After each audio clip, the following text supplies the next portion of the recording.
Bonjour, c'est Gilles sur boursicoté.com. Voici l'analyse technique.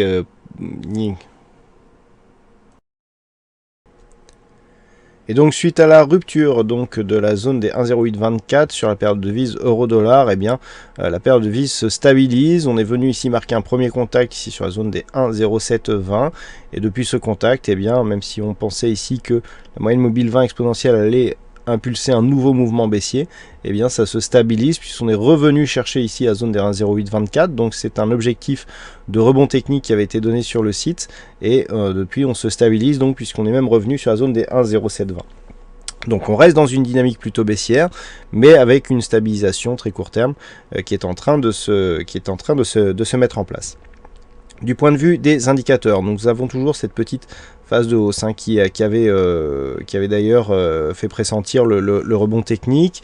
Le RSI se neutralise ainsi que le stochastique. Côté du MACD, par contre, on prend une tournure un peu baissière. Donc attention, si on venait à casser ici cette zone des 1,0720, eh bien on pourrait accélérer le mouvement vers de nouveaux points bas significatifs, avec notamment cette zone des 1,0560 qui, en cas de rupture, pourrait devenir le prochain objectif. A l'inverse, si les cours repassent au-delà de cette zone des 1,0824, eh bien, on pourra parier sur un rebond technique un peu plus marqué en direction des 1.10.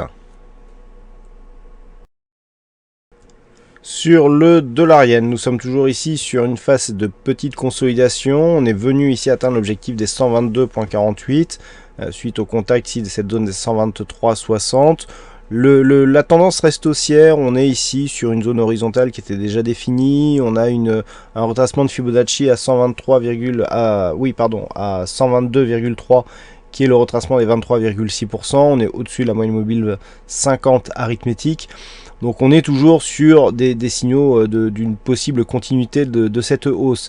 Si toutefois les cours venaient à casser ici ce retracement et cette zone de support oblique, les objectifs seraient ici dans cette zone 121,50-70 pour le retracement de Fibonacci et la zone horizontale. Donc pour l'instant, tant que l'on est sur cette zone, ça reste haussier à court terme et ça sera confirmé sur une cassure haussière de cette zone des 123,61.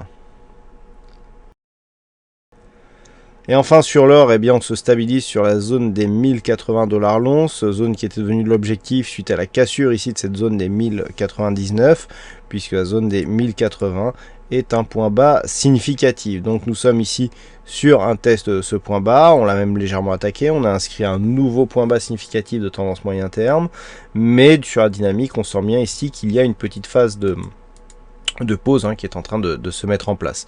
Donc les cours ici restent sur cette zone des 1080. On a les indicateurs qui nous montrent quand même des divergences haussières. On le voit bien ici sur le RSI, sur le stochastique, où nous avons ici des points bas qui montent alors que les points bas descendent sur les cours.